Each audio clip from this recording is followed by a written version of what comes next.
हमारे यहाँ पहले जो माताएं खाना बनाती थी, भोजन बनाती थी, पकाती थी, उसमें जो प्रथम रोटी होती थी वो गाय की होती थी। आजकल तो गाय की रोटी बंद हो गई,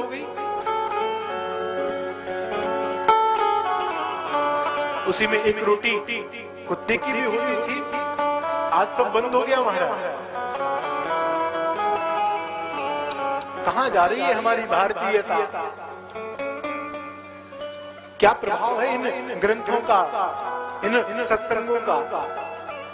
अगर हम भारत में रह के, इन ग्रामीण चलों में रह के अगर इन सब सारी परंपराओं को भूल जाएंगे तो वो जो कोठी में रहते हैं वो क्या गाय को भोजन खिलाएंगे? अरे हमसे तो अच्छे वो हैं, हमसे तो अच्छे वो हैं, कम से कम उस गाय के लिए कुछ निमित्त योगदान तो करते हैं, उसके लिए कुछ दान तो करते हैं ताकि गौशाला में कोई गाय पल सके। हम लोग तो वो भी नहीं करते। गौचर भूमि समाप्त हो गई। आपने देखा गौचर भूमि नहीं रही। पहले गौचर भूमि हुआ करती थी, जो वृद्ध हैं वो जान रहे होंगे। आज गौचर भूमि नहीं है। लोगों की तृष्णा इतनी बढ़ गई कि महाराज सब जोत रख दिया, पूरा खेत। याद रखना, अगर गाय दुखी रहेगी तो हम कभी सुखी नहीं हो सकते। आज गाय की कितनी दुर्दशा है, आपने देखा?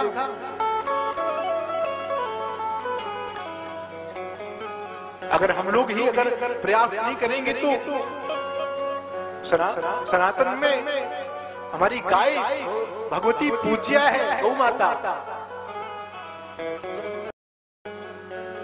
कई लोग उसको पशु कह देते हैं। अरे हमारे सनातन में गाय को पशु नहीं माना गया। हमारे सनातन में गाय को माता कहा गया है। उसको पशु का स्वरूप नहीं दिया गया, उसमें माता का स्वरूप है बंधुओं। और मैं कहा करता हूं कि अष्टेश्वर्यमयी लक्ष्मी गौमयी वसते सदा।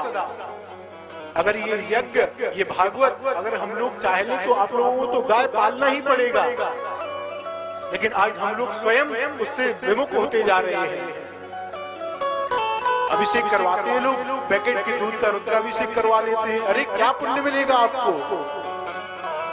अगर ब्राह्मण सोच ले कि नहीं, जब तक गाय माता का दूध नहीं होगा तब तक कोई कार्य प्रारंभ नहीं हो सकता, तो किसी की मजाल है जिसको अनुष्ठान पूजा करवाना होगा, वो गाय माता नहीं रखेगा। लेकिन गाय जब तक दुखी रहेगी हम लोग सुखी नहीं रह सकते।